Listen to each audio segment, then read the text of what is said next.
Hello बच्चों, welcome to Pankaj physics centre. हम पिछले क्लास में आप लोगों से डिस्कस किए थे कि कंपोजिट स्लैब से कैसे शिफ्टिंग की प्रॉब्लम हम सॉल्व करते हैं ना। कंपोजिट स्लैब कहने का मतलब है मोर देन वन स्लैब आपके पास रहेगा और उससे शिफ्टिंग का कैसे होगा। तो बच्चों इस वीडियो को आप नहीं देखे हैं तो यूट्यूब पे टाइप करना बच्चों कंपोजिट स्लैब प्रॉब्लम नंबर 1 ना। और यह जो है प्रॉब्लम नंबर 1 को जब आप देखोगे बच्चों तो ताकि आपको क्या होगा, आज जो हम करने वाले क्वेश्चन है वो आपको समझ में आएगा। चलो बच्चों, कल जो हम शिफ्टिंग जो हम कंपोजिट स्लैब पढ़े थे उसके बीच में हमारा गैपिंग था। क्या था बच्चों? गैप था बीच में कुछ इस टाइप का। देखो बच्चों कुछ ऐसे था, जल्दी जल्दी देखिए, यह कुछ ऐसे सिचुएशन था, बीच में गैप था। लेकिन और यहाँ पे भी एयर था, यहाँ भी एयर था, यहाँ भी एयर था, यहाँ भी एयर था, ऐसा ही सिचुएशन था। लेकिन आज हम क्या करेंगे, यह जो तीनों स्लैब जो है ना उन तीनों स्लैब को कनेक्ट कर दो, एक साथ चिपका दो, तब देखो क्या मजेदार कॉन्सेप्ट क्रिएट होगा। और आप देखना ध्यान से बच्चों, मान लो कि तीनों को इस सिचुएशन में कर दिए। मान लो कि ये हमारा स्लैब ऐसा है, स्लैब कैसा है बच्चों? ऐसा है, और यह हमारा 30 सेंटीमीटर का है, इसका भी रिफ्रैक्टिव इंडेक्स 1 है। अब दूसरा स्लैब जो है बच्चों, दूसरा स्लैब वह ऐसे करके चिपक गया है। इसका थिकनेस जो है बच्चों वह कितना मान लो, हम कब मानते हैं इसका 10 ही मान लो, मतलब 20 मान लो। इसका कितना है? 20 सेंटीमीटर। कोई परेशानी क्या बच्चों? एक और स्लैब जो है वो कनेक्ट ऐसे ही है, इसका है बच्चों थिकनेस वह कितना है? 10 सेंटीमीटर। इधर एयर है, इधर भी एयर है, कोई परेशानी क्या? इसका भी रिफ्रैक्टिव इंडेक्स 1, इसका भी रिफ्रैक्टिव इंडेक्स 1। चलो, पिछले वीडियो में आपसे हम बोले थे कि यह जब गैप है तो गैप के बीच में एयर था, लेकिन अब गैप नहीं है। तो याद करो बच्चों, क्या इसका जब शिफ्टिंग निकालोगे तो चलो अच्छी बात है कि इधर एयर है, इधर क्या है हमारा? इधर एयर नहीं है, अगला अदर मीडियम है कि नहीं? फिर इसका जब शिफ्टिंग निकालोगे तो दोनों साइड मिरर मतलब स्लैब ही है, इसका रिफ्रैक्टिव इंडेक्स 1.5, इसका भी रिफ्रैक्टिव इंडेक्स 1.5 है कि नहीं? अब इसका स्लैब का निकालोगे तो इधर ले क्या है? ग्लास है, और इधर एयर है।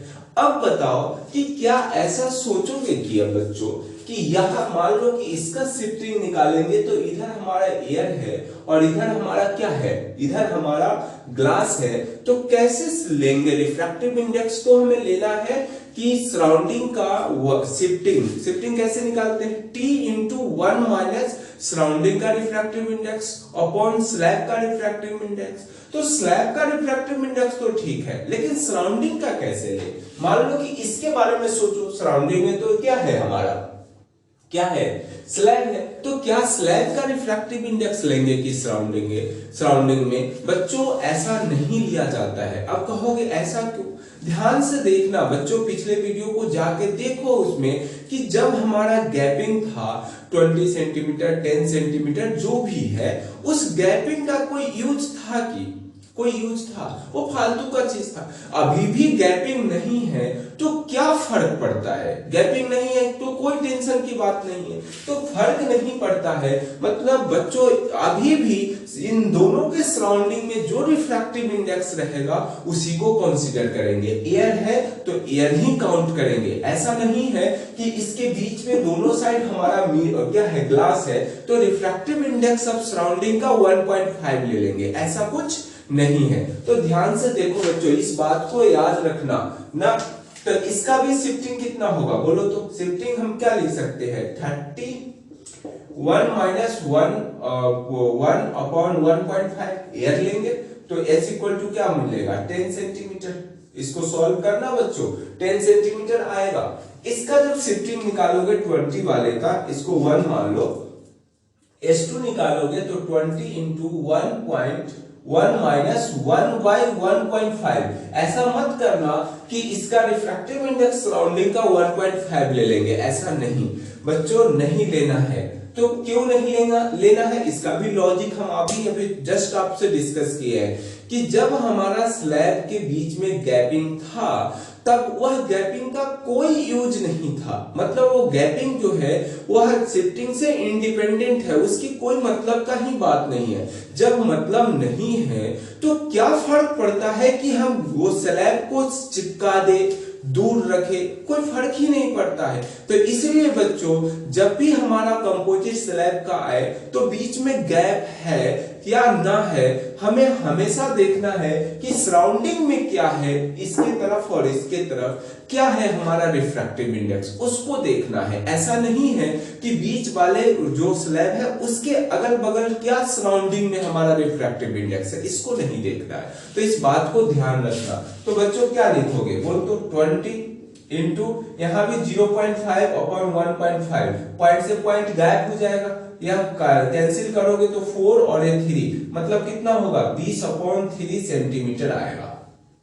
इसका जब शिफ्टिंग निकालोगे S3 तो क्या लिखोगे, बोलो बच्चों, यहाँ 10 है और 1 माइनस 1 अपॉन 1.5, इसको सॉल्व कीजिएगा बच्चों तो 0.5 अपॉन 1.5, पॉइंट से पॉइंट गायब होगा तो बचेगा बच्चों यहाँ पे, बोल तो यहाँ पे कितना 3, मतलब 10/3 सेंटीमीटर। शिफ्टिंग अब तो तीनों से अलग अलग निकालिए, नेट शिफ्टिंग कितना होगा, नेट शिफ्ट मतलब क्या है S1 plus S2 plus S3, कोई परेशानी क्या बच्चों, S1 और S2 S3 सबको ऐड कर दो, ऐड करोगे तो कितना होगा, बोल तो 10 प्लस का कितना 10 सेंटीमीटर, प्लस का क्या लिखोगे और 20/3 सेंटीमीटर, और क्या लिखोगे हमारा यहाँ है 3/10 सेंटीमीटर।